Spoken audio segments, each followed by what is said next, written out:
achieving their full potential. And our mission is to link the needs of our youth with the vast resources of this community. And we've gone about that in the past couple of years in a number of ways. The first thing that we undertook was the Need to Read campaign. It was a campaign to provide, we raised $1.7 million to put new libraries that met and exceeded national standards in each of the district schools. It was very rewarding for all of us.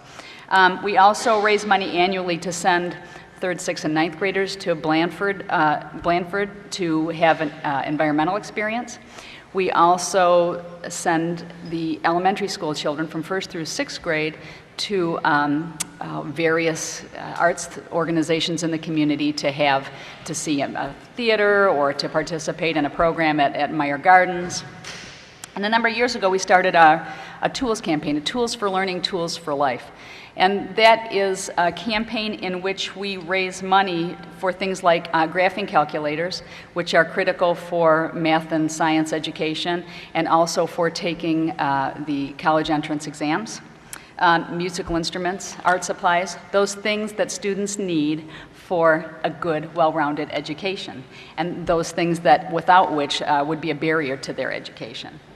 Now, in addition to those annual campaigns in the arts and the environment and literacy and math and science, we're focused on 2 new campaigns, physical wellness and technology, in which we plan to provide students with computers for learning. The details of both of those programs are being worked out, but that's our newest focus, and we're very excited about it. Our sole focus, as I said, is on the youth of the city and on their education, on making sure they have what they need to learn and to be their best in school. So, as I said, when changes are swirling about, we kind of maintain that focus and we are committed to that. We are part of a long history of investment in the district. For decades, organizations, well, Craig Datema is one great example of his organization that has invested greatly in Grand Rapids Public Schools. Organizations from the Steelcase Foundation to its parent company, to Amway, to the Grand Rapids Community Foundation have invested millions of dollars in helping to create systemic change and helping to create opportunities for students in the district for decades. It illustrates our community's desire and willingness to put its resources where it believes the needs are, and I think that by continuing to show the great opportunity that is the Grand Rapids Public Schools, and by being collaborative and open, we will continue to gain the support of the philanthropic community for the students of Grand Rapids. We're honored to work with partners like this, and we're grateful that they remain at the table and help us in our quest to remove all the barriers to the students in Grand Rapids Public Schools might have to getting a great education. Thank you. Okay, Ms. Whitney, one more time. We are here. And I think that this question is redundant because we asked it before, but it's important and there's a new audience. And so we're going to ask it to you again. How can the Board of Education better involve all members of our community in developing a strong GRPS? And what is the board's role in reform plans for GRPS? Good question. First, let me say thank you to the organizers of this event. Thank you to the other panelists for the sacrifice of your time to participate this evening, and thanks to all of you for coming.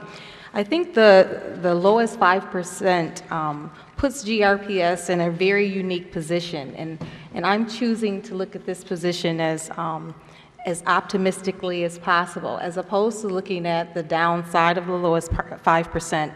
I'm looking at this as a unique situation where we can, you said reset button, I'm saying start from scratch, whatever it is, so that we can modify and build a model that will impact this community for years to come, as opposed to trying to make something that's broken work. We can look at what's working well in our school district and neighboring districts, and also through this nation, to build a model that will be sustainable and that will achieve the goal that we're looking to accomplish.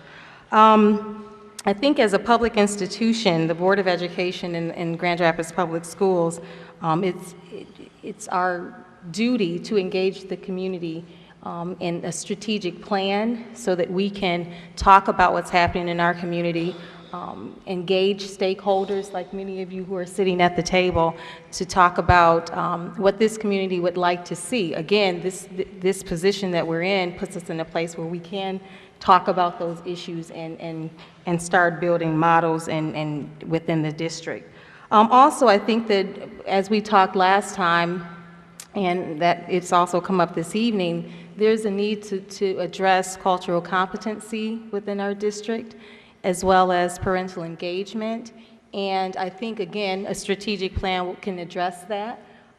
We also need to not only engage the community in creating a strategic plan, but also share the plan with the community. I think it will give us a direction.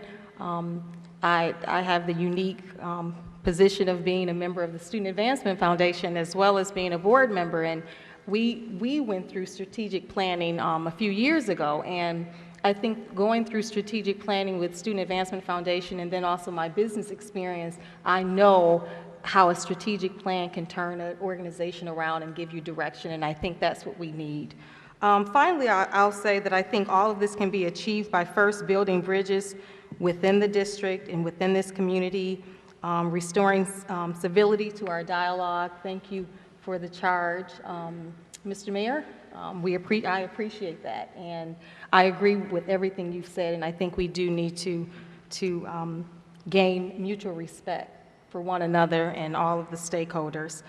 We need to build awareness about our next steps, so we need to be very vocal in what we're planning to do, and we need to stop playing the blame game and allow everyone to get on board for the change that needs to happen. And I think because we've seen success before in some of our failing schools, I think that our high schools are no different, and with the right tools, with the right people, with the right emphasis, with the right direction, with the right leadership, we definitely can make that happen, and sooner than later. Thank you, Ms. Looney.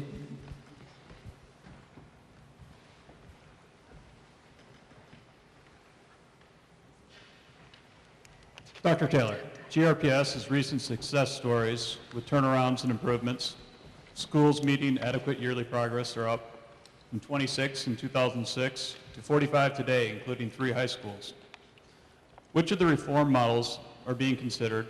What impact can we expect to see at the schools as a result of implementing these reform plans?